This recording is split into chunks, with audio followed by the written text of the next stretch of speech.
Today's daf we're going to learn is Yevamot Kuf Yud Daled. Okay, the way to remember this daf is Kuf Yud Daled spells out kid, and we're going to learn about kids. So it's the daf almost entirely is going to be about children. So it's always a good, cute way to remember it. Okay. Bottom of Kuf Yud Gimel Amud Bet. If you remember, in part of the discussion yesterday, we got to this issue about Katan Ochel Nevelot. If a child is eating non-kosher meat, is the Beit Din, is the court commanded, or we actually said not is. The court, according to what we saw, is not commanded to stop them from doing it, since they're not liable for transgressions. Therefore, the court doesn't actually have to stop them. So we're going to talk about, this is going to be the main topic of today until we get to the end of our chapter, okay? It's going to be a very simple structure of the daf. We're going to start with the case. We're going to say, it must be from the story. It's clear he holds that the Beit Din doesn't have to stop a child from doing a sin. In fact, the story even goes a little bit farther than that. We'll see. Then we're going to bring 11 sources, Tanaitic sources, in an attempt to try to prove either yes or no, right? Is the court commanded or is it not commanded? Each source we're going to bring is going to be rejected and explained in possibly a different manner. Okay, we're going to eat, the conclusion in the end is going to be, it could be read in this way, it could be read in that way, and therefore you can conclude. So you have to remember when you read sources like this, and then the Gemara rejects, or suggests a possible alternative reading, it doesn't mean that's the way to read the source. It just means the source could be read in two different ways, in which case it's inconclusive. So we're going to try 11 attempts to try to prove yes or no. Some will try to prove yes, they have to stop the children, and some will try to prove no, they don't have to stop. In the end, we're going to have no conclusion. Then when we get to the end, we're going to discuss what you're obviously going to be wondering is, really?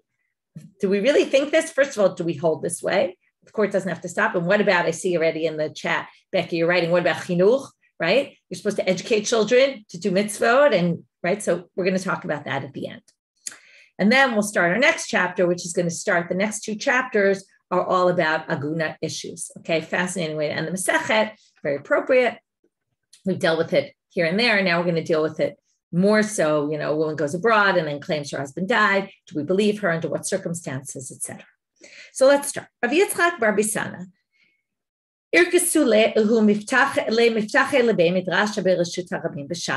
Okay, he lost the keys to the Beit Midrash. Whether he lost them on Shabbat or he lost them before Shabbat, right? Probably he lost them before Shabbat, but now it's Shabbat.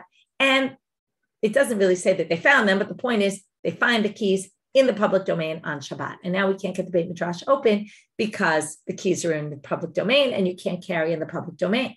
So what does he suggest? So Ata l'kamei Rabbi Padat. They go in front of Rabbi Padat, and what does Rabbi Padat tell them?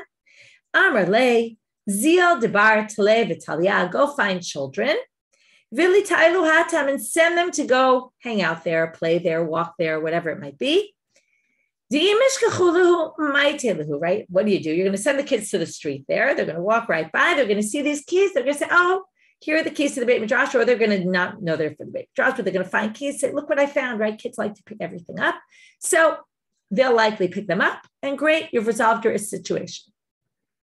To which the Gemara says, Alma kasaval, katanu chel nevelot, ein beitim mitzuvin lafli show. Here you come and infer, clearly we're not commanded to tell them, to stop them from doing something wrong, because look at the situation. Now, this situation actually takes it one step farther.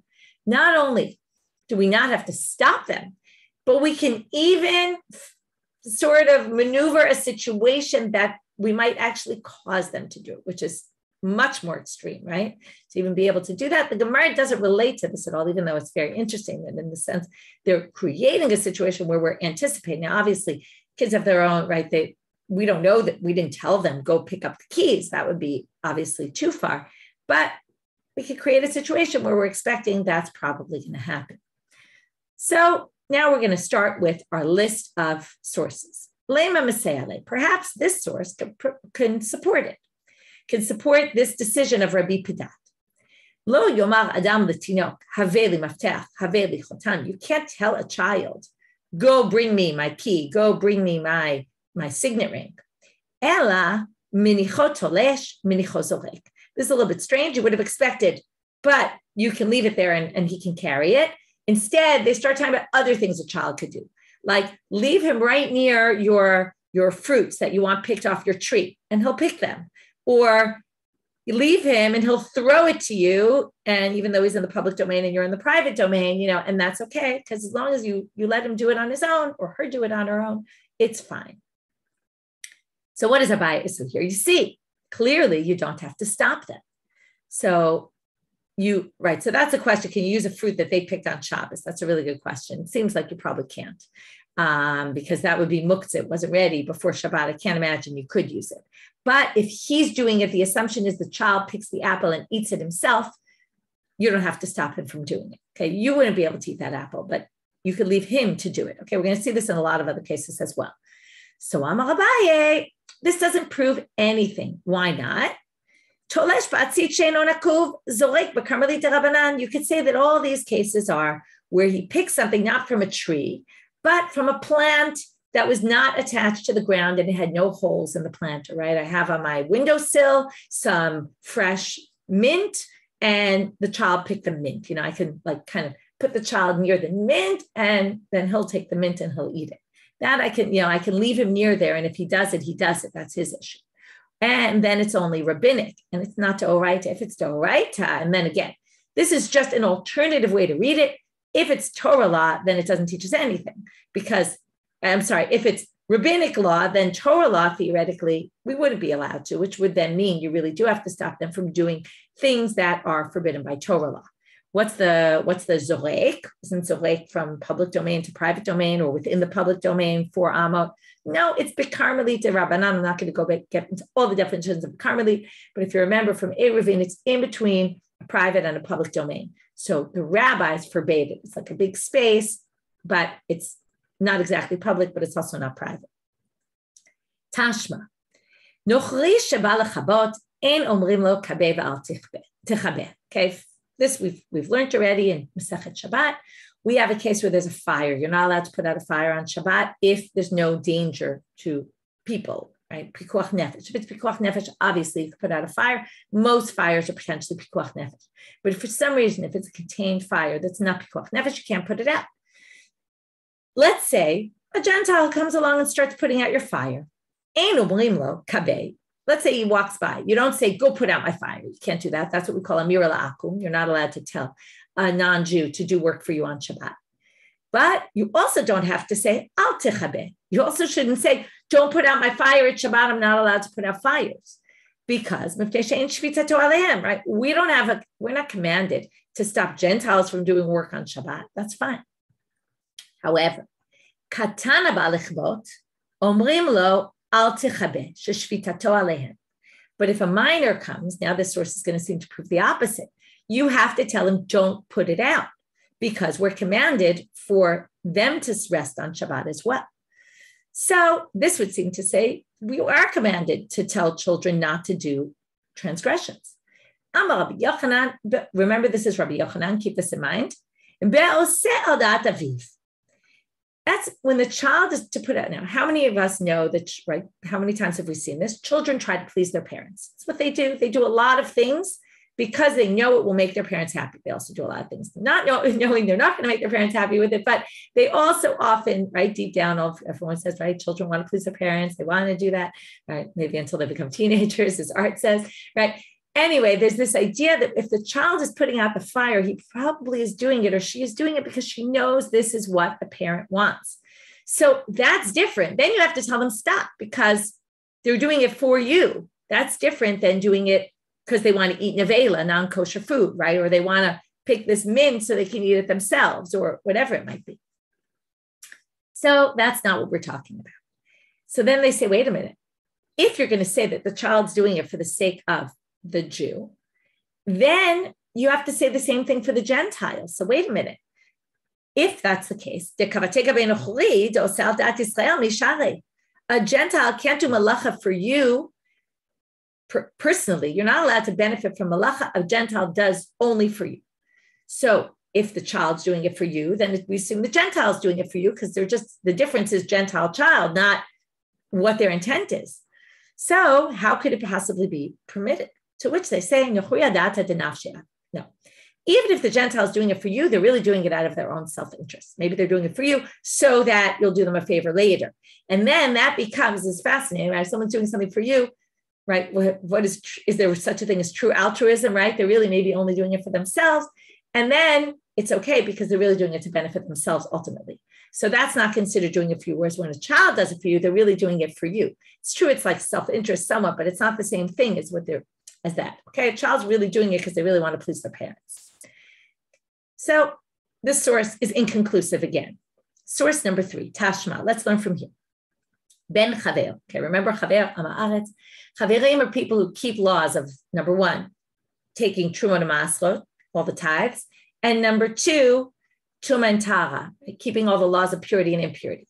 As opposed to the Amei Aretz, who are suspicious, we don't know, but we suspect them that they don't take all the tithes properly, and right, they do take Truma, but not the others, and suspect that they don't keep laws of purity and impurity.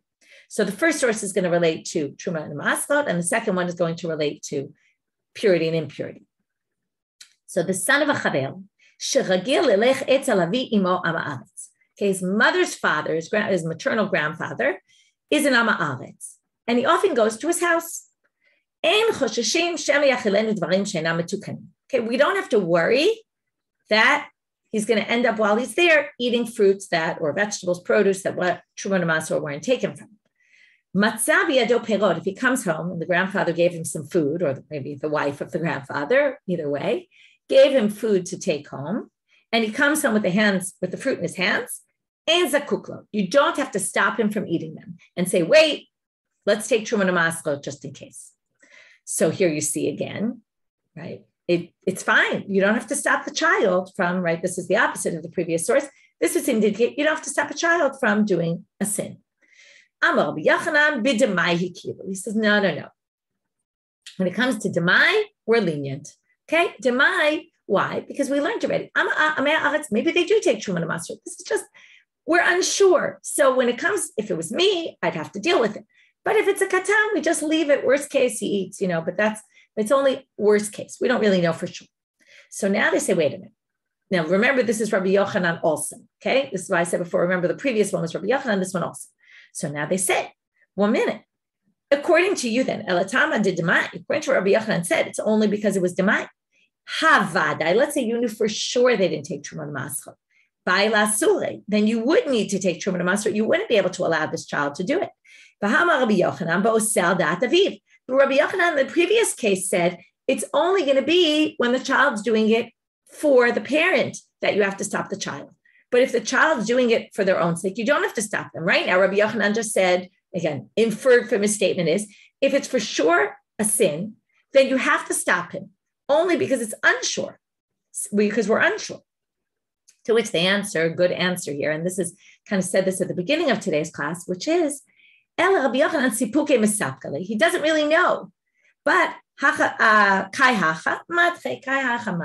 he's playing devil's advocate.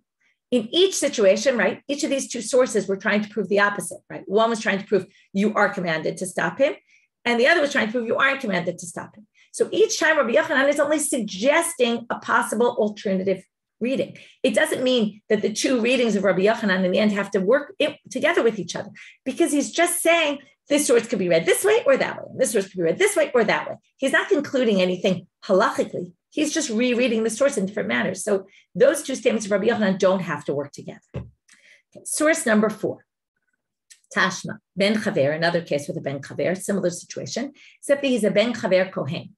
He's the son of a Kohen. Okay, his mother also comes from a house of Kohanim.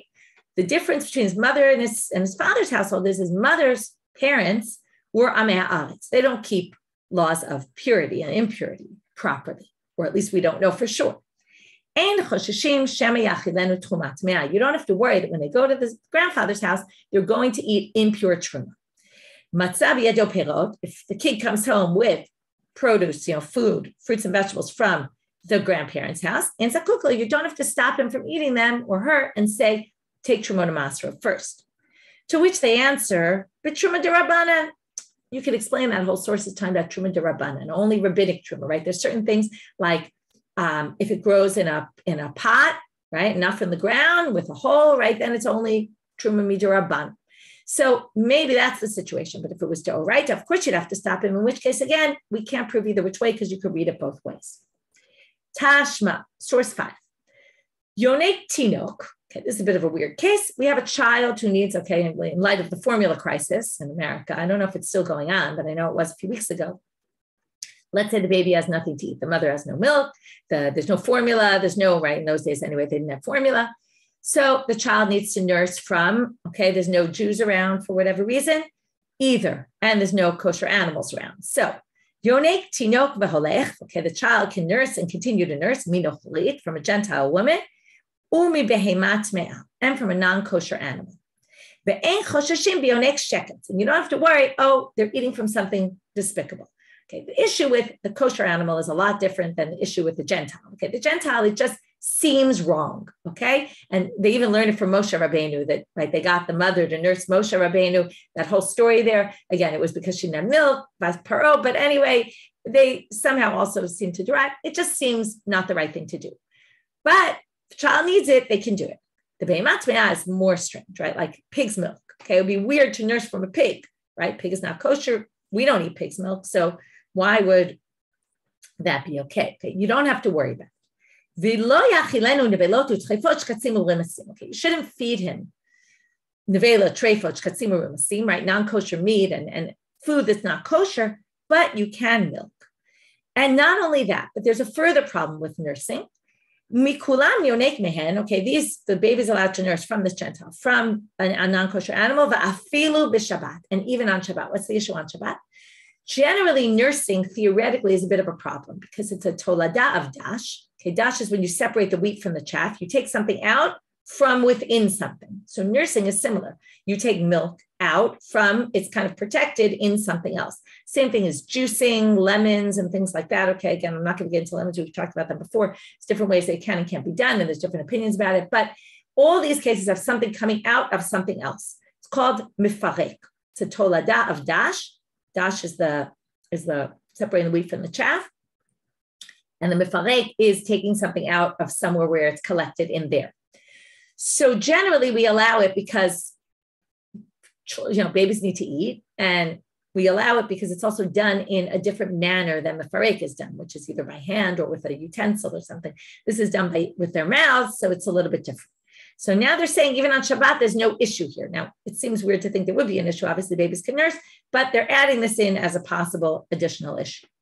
Ubigadolasu, but if it's an older person, they are not allowed to do this. Why they'd be nursing in the first place, I don't know, but they're not allowed to do this. Abba Shaul Omer, first we're continuing in the Brights, and then we'll get back to why this is relevant. We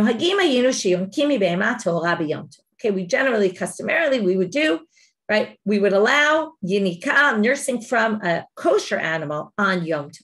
We're going to have to get back to him and what he's talking about, why specifically Yom Tov, and we'll get back to that soon. But the main point that we brought this was, Katani Mia, the Gemara reminds us, why did we bring this? We're not worried that he's yonek sheketz, meaning it really is wrong, but we're going to allow this. So why are we going to allow it? Because he's a katan, right? We said katan, yes, gadol, no. So it seems to be because, again, katan ochel nevelo, we don't have to stop them. To which they say, hata mishum sakana.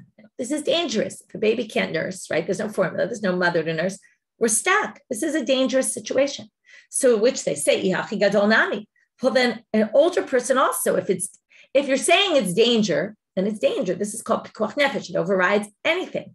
To which they say, okay, so we'll tell you what's the difference. Katan gadol, gadol by umdana. An older person needs to go to a doctor, and the doctor needs to establish, is this really dangerous or not? Okay, to which they say, well, katan nami by umdana. In other words, if you're assessing whether it's a dangerous situation or not, then the katan should meet the same criteria as the gadol. So I don't get it. Why is there a difference? What they're saying is any young child, it's obviously dangerous if they don't nurse. You don't need to bring them to a doctor to figure that out. If they're older already and they can't get milk, and you want to give them milk from a pig, right? Maybe this is just talking about a gadol not nursing. Maybe it's just talking about a gadol, drinking milk. Then you need an assessment that they need milk and they're not going to survive if they don't have milk. And this is pikuach nefesh. Okay, but if not, right, this makes a lot of sense, because babies really need it. Older people generally don't need it as much. So again, this source didn't prove anything because we put this source aside because we say this is a dangerous situation, in which case anything is allowed. That's why you don't have to stop the child. Now, by the way, it's also said here, you can't give them nevelot and trifot, but that's different. This is, you can't feed them directly as opposed to letting them eat on their own. Right? We were talking about a katan who picks up a piece of non-kosher meat and starts eating it, not that you fed them the meat. That's a whole different level. Here we're saying, do you have to stop someone from doing it? So that line doesn't really have to do with our case. Now we just want to understand Abba Shaul before we go on to the next line. Abba Shaul omer, okay, so now we have to understand this case. Hechidami, what's he talking about? If it was a dangerous situation, of course you could do it on Shabbat even, right? In other words, there's no, and this is why we nurse on Shabbat, because it's dangerous not to nurse. Of course you can nurse on Shabbat. If there's no danger at all, if you'll be Yom Tov Asur, then you shouldn't be allowed to do it even on Yom Tov. Okay, it's something, it's not danger, it's they're in pain or they're upset that they can't have milk. Okay, they're in this in-between situation. It's not danger at all. It's not danger. It's sort of, it's not even not, it's just discomfort or, they really want the milk. Now, the way you nurse, I said this before, it's not a normal way of doing the toladav mefarek, where you separate it either with your hand or with a utensil or something. You're doing it with your mouth by eating. That's not a normal manner. Therefore, that's what we're going to distinguish Shabbat and Yom Tov. Shabbat isur skila gazru rabbanan. Yom Tov isur lav lo gazru rabbanan. So Shabbat, when it's skila, the rabbis said no way. But Yom Tov, because it's only a lav, the rabbis didn't forbid. And that's why you can do it, that you can be yonek from a Be'emat Torah on Yom Tov. Okay, the pain of, I see you're writing in the chat about like expressing milk because of pain to the mother, or expressing milk from, milking animals on Shabbat. That's a whole different story. I mean, it's connected with this. And there they talk about if it's sar ba'alei chayim, if the mother's in pain, if it could cause infection, right? Then there's ways to get around this where you can even express, even not in a nursing manner, that's the best way to do it. But if it's not nursing, right, there's also heterim for certain situations where we do allow you to express to nowhere, basically, right? And then the question is, can you collect the milk? Because that's really mefarek, right? Normally, if it's a woman who's uncomfortable, if it's not a situation where she's in dire straits and needs the milk desperately, like with a preemie baby or something like that, there's heterim. But if it's a regular situation where it's just discomfort, we say express it onto the floor, like throw it out, which is hard to do, for a woman who's got, you don't want to waste your breast milk. On the other hand, it's a problem to separate it out, to collect. If you're just throwing in the garbage, that's also, again, not the typical manner, and it's more permitted. Anyway, there's a lot more to be said about that. Right, into the sink maybe, right, whatever it might be. Anyway, there's a lot more to be said about that topic, but not for today. Very interesting topic. There's articles written about it if you want to look up. It's a good topic. Okay, moving on. Next source. Tashma. Lo tochlum ki sheketem. Don't eat. Okay, this is talking about like creepy crawling creatures and stuff, like things that aren't kosher. Don't eat them because they're shekets. They're despicable. Now, it says this already other times. So why is it repeated here? Lo ta'achilum. They say instead of reading it, don't eat, don't feed others. In Hebrew, it's the same letters, but it means don't feed others. What do we learn from here? We learn from here that older people are commanded not to feed to their younger children. Okay, non-kosher food. So what does it say here? My love, the amalu lo tochlu. Isn't it that they have to say to them, don't eat this, right? You have to teach your children, don't eat non-kosher food, right? Didn't we learn that in Parenting 101, right? Teach your children not to eat non-kosher food. So they say lo, and then that would prove that you're commanded to stop your children from doing transgressions. Lo, to lo lisbulu biyadayim. No, what it means is don't, right? I'm imagining this kid in the high chair, and you're feeding them, right? Don't put the food in their mouth if it's not kosher. If they do it themselves, you don't have to stop them. In which case, again, can learn from this.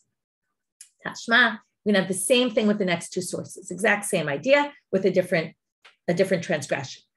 Kol nefesh mikem lo tochal dam. Now, it already says many times, anyone can't eat blood. So why is it saying it again here? Let's hear Gdolim al Ktanim again. To tell the older people, you have to make sure your younger children don't eat blood. My love, the Amr Lahu, right? If you imagine that scene in the high chair, right? This is a little harder to imagine. You're going to actually be putting blood in their mouth, right? Feeding them blood. Anyway, they said, is it not that they're telling them, you have to teach children, don't eat blood? No, it just means you can't directly feed them. But if they eat themselves, you don't have to stop them. Tashma, third one in this category. This is when the Kohanim are commanded to not become impure to a dead body. It says, speak to the Kohanim, and say to them. Why does it say the double language? To teach the older ones that they should teach the younger ones, right? That's the double language. You tell them, and they will teach their younger children. My love, is it not that they have to tell their children, don't go to a cemetery? No, it just means they can't bring their children to a situation where they're going to become impure.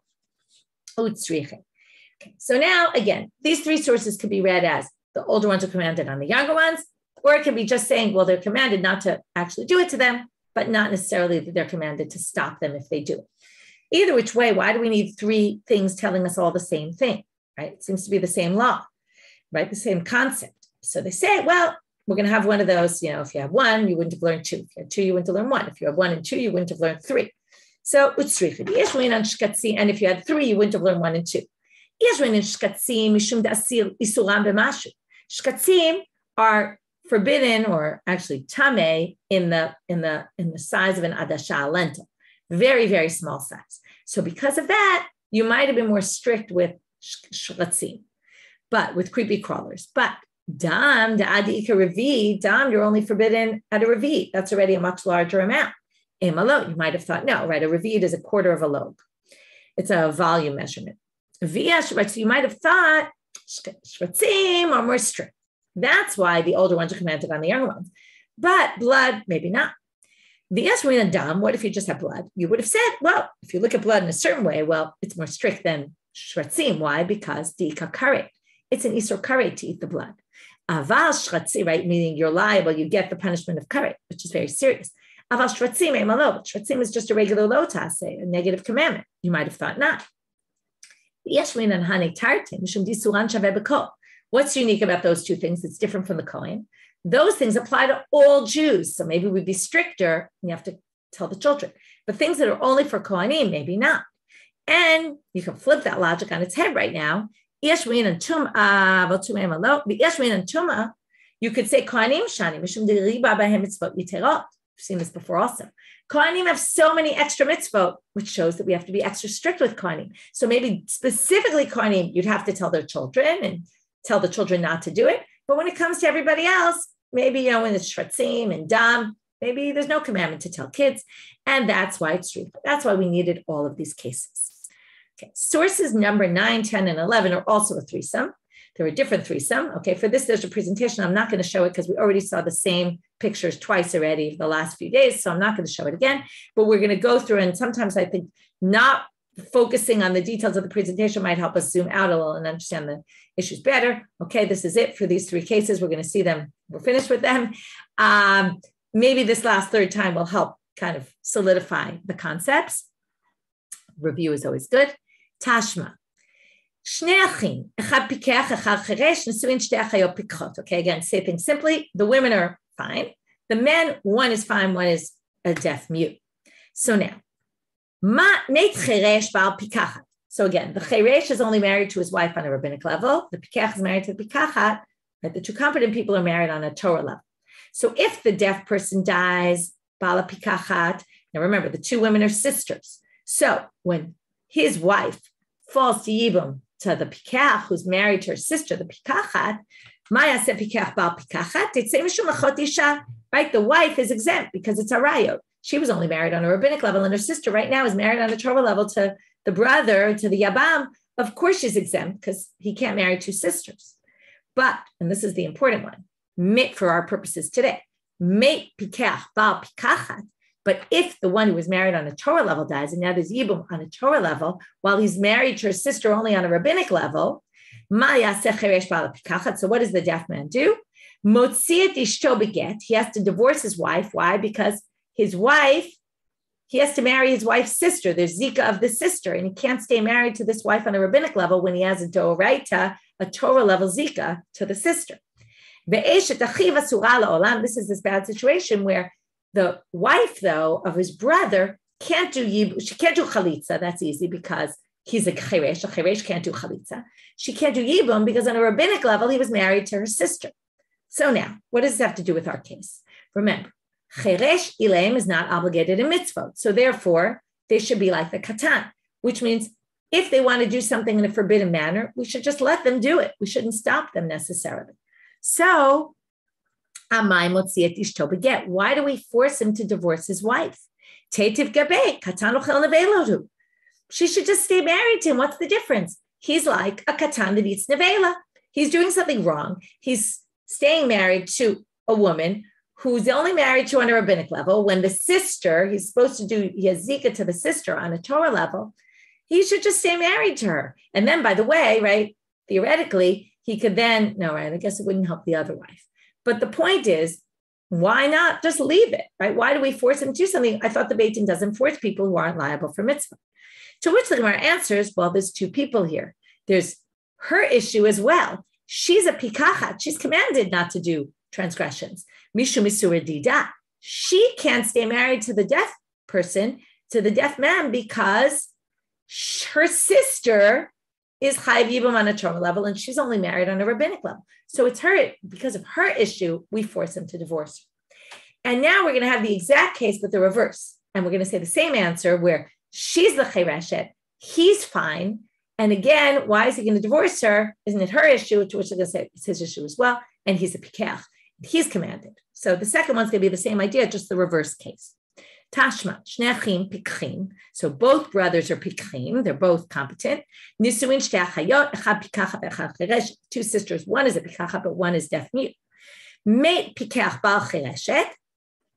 If, again, the first case is not going to be relevant, but if the first one dies, the one who's married to the deaf woman, and the deaf woman falls to Yibum to the other brother, Maya se pikach bal pikacha. What does the brother do? Tetzei mishum achot isha. She's obviously exempt the Chereshet because her sister was married on a Torah level. She's only married on a rabbinic level. So when she falls to Yibum on a rabbinic level to the brother, he's already married to her sister on a Torah level. Of course, she's exempt from Arayot. Mate pikach bal pikachat.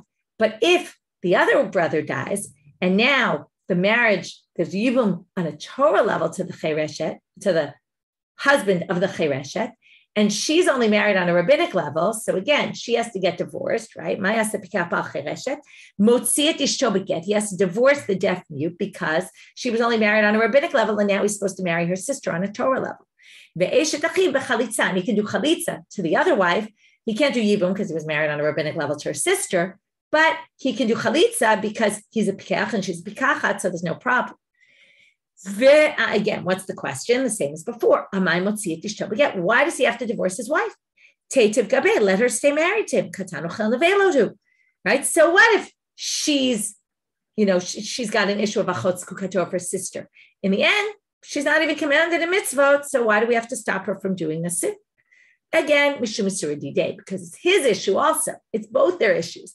And since one of them is obligated in mitzvot, that's why we have to do it. So again, this doesn't prove anything about whether you have to stop or not stop, right? We tried to say it looks like you don't have to stop them if they're going to do a sin.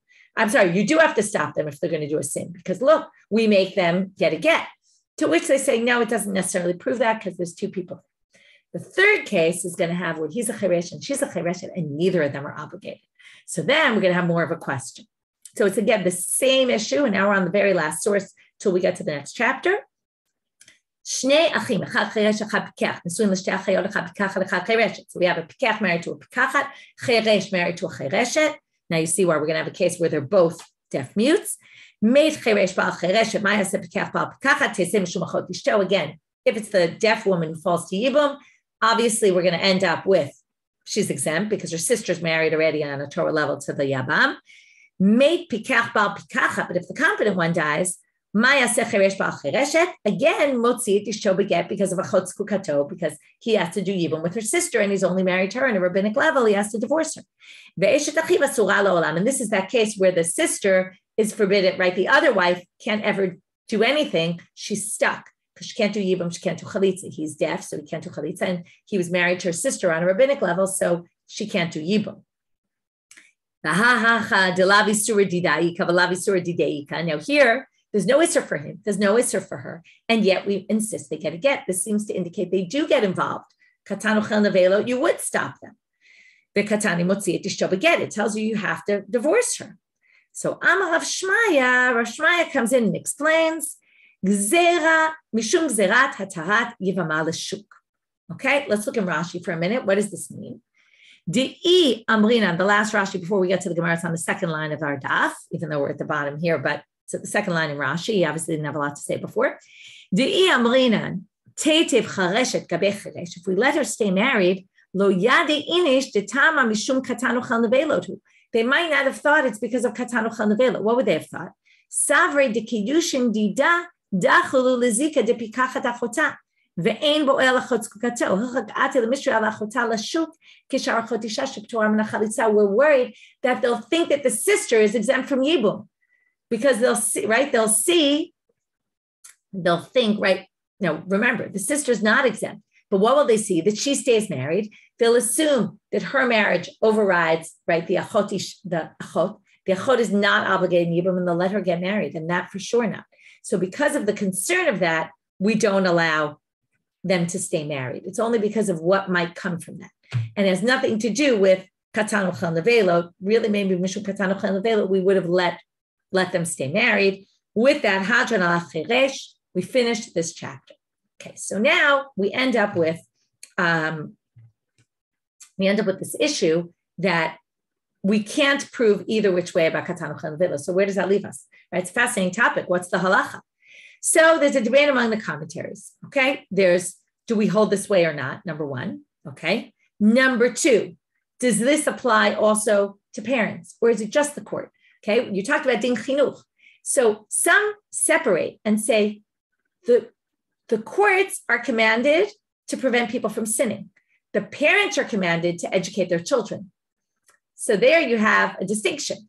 If you're commanded to educate your children, well, then you can't allow them to transgress and you have to teach them. But if you're commanded from the court to stop people from sinning, your job isn't to teach the children. The courts can't teach all the children. It's the parents' responsibility. So the courts aren't responsible to stop them, but maybe the parents are. So that's an interesting distinction to possibly make. Anyway, it's unclear, really. Number one, is this true or not? Do you really not have to? And number two, is it anyone or is it just the court and not the parents? Plus, there's a lot of other interesting things about it, but it's a fascinating topic, but we're going to move on. Okay, next. New chapter. So now, as I told you in the beginning of class, we're going to now move on to aguna cases, and in what cases were they lenient with women to permit them to remarry. So we started with this earlier, but now we're going to deal with this head on. She and her husband go abroad. This is different from he goes abroad and then she hears from one witness. That we dealt with for a long time. Now she and her husband go abroad. Shalom beino lebeinav, shalom ba'olam. Let's say, we don't know of it, right? They weren't fighting, okay? And there was no war. Uba v'amra meit ba'ali, and she comes back and just says, listen, my husband died. Meit ba'ali tina say, if she says my husband died, she can get remarried based on that, we believe her. Or meit ba'ali tityabem, or if she had no children and she said my husband died, she does yibum. Shalom beino lebeina u'milchama ba'olam. If we know they weren't fighting, but there was a war, or ktata beino lebeina, or there was fighting between them, the shalom ba'olam, even though there was peace in the world, there was no war. Ubat v'amra meit ba'ali ena ne'emenet. She's not believed. Why is this? We'll see this in the Gemara later, but the assumption is, okay, the ktata we don't have to, right? Obviously, she's just trying to get out of the marriage. They were fighting. Number, obviously, where we put fighting, right? There's fighting, many couples fight, and that's not, doesn't mean that she doesn't want to be married to him, but that's one. Number two, what about war? So the Gemara is going to say later that if there's war, she's going to assume that she really believes that he died. Right? Imagine there's a battle, you find out that 9 out of the 10 guys are dead, and you don't hear about your husband, okay? So chances are he's dead. Ad kedei kach that you're willing to even vouch for it and say, my husband died in the war, okay? Or maybe she was there at the scene and saw him dying, but not necessarily that he died. And she was just sure that he got, a bullet wound, he must have died. So she's so convinced of it. And also remember the anxiety related to war and all that could be the anxiety causes her to believe things that aren't necessarily true. If she's not crying and her clothes aren't torn, then clearly her husband didn't die and she's just making up a story. Okay? He says you have to see actions that are based on her statement. It's not enough to just have her say that. He says, no. They say to him, no, you don't need that. Okay? Whether she is or doesn't have whether she's crying or isn't crying, we still believe her. So now the Gemara points out that there's a bit of an issue. They don't even say this, but they kind of just resolve it. The beginning, it seems to say, if you know there's no fighting and you know there's no war, as opposed to if you know there was one or the other, right? What if you don't know whether there was war? You don't know whether there was fighting. First of all, they weren't near you. They came from afar. You don't know, right? There could be a war going on somewhere. There was no internet in those days, right? People didn't necessarily know. You didn't know if they were fighting. So what's the story? From the beginning, you would infer one thing. From the end, you would infer something else, right? Depending on which line. So they say, Tana Shalom Beino Lebeina Mishum Dekabay Lemine Tata Beino Lebeina. Tana Shalom Ba'olam Mishum Dekabay Lemine Melchama Ba'olam. Really, the second line is what's important. Only if you know there was a ktata or you know there was a war, then we don't believe her. But if you don't know, right, the beginning part was only to set up the second part. So you can't infer from the beginning part, you can infer more from the second part, which is only if you know there was a war or you know that there was a fight, then you don't believe her. But if you don't know whether there was or wasn't, we can believe her. Amarav, my time of milchama, mishum da'am lebedidame. Right? In other words, this is what we said. She assumes dame, like she's sure that it's true, even though it's not necessarily. Salkadatach, she assumes b'chol hani de'iktol hu palit. Right? All the people who died think he got away. Imtim tzalomer kevan de shalom beino lebeina natra adechazia zimnin debchazu lebgera o beromcha v'savra vadai meit. The ikad avid samtara v'chay. So now they say if you want to say that there was shalom beino lebeina, right? Remember we said if there was no notification that they were fighting and there was a war, we don't believe her. Now you might say, look, if she loved him, isn't she going to wait, right? Natra adechazia. Won't she wait until she really finds out that he's dead? So they say no, because it could be she saw him get an arrow shot into him or a sword. V'savra vadai meit, and this is what I said before, and she assumes for sure he must have died from his wounds.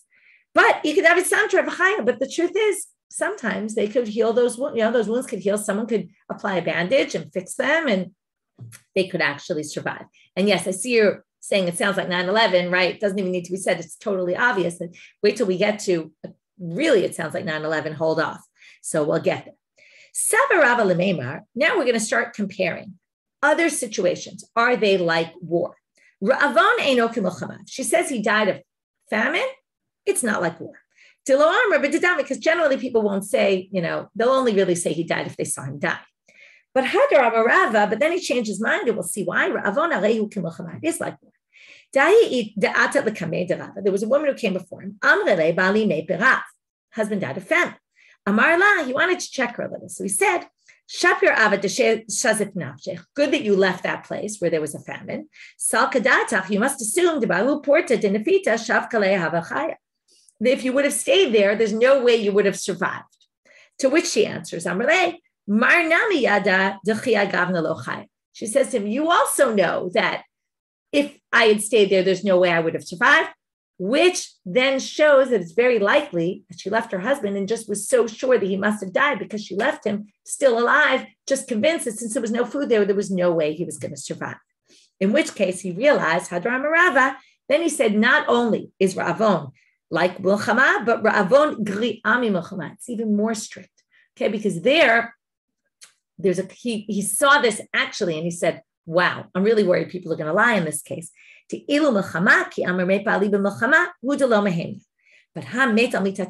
what way does he differentiate now? If there's a war going on and she says, listen, there was a war where we were, my husband died in his sleep, okay? He just didn't wake up the next morning, not from war. He died because, or he was sick and died in his bed. If she says that, we believe her because that has nothing to do with war. And we don't think she's hallucinating or imagining things because she said he died in his bed. But when it comes to ilu gabe re'avon, ad amra mate ukfarti. If she says mate in his bed and not from famine, we don't believe her. Only if she says he died and I buried him. We don't think she's going to say I buried him. She really didn't bury him. But death, she might imagine he died in his bed from famine. So therefore, we don't believe her. Here comes 9/11. Mapolet harei kimuchama. There's a building crack, falls down on rubble all on top of the people. They're stuck underneath. That's like Muhammad Amr bididami, because she assumes that collapses. I couldn't think of the word.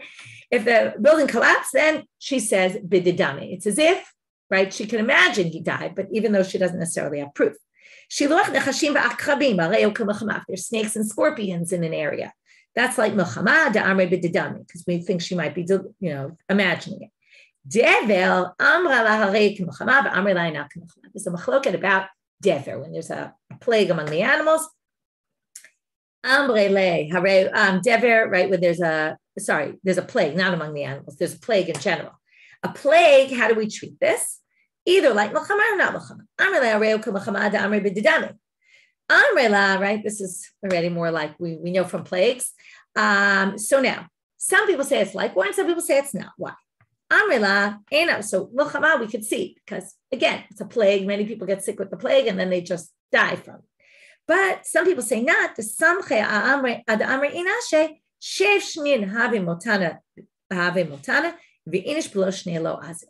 There's a quip that people say that 7 years there's dever in the city, but people don't die before their time.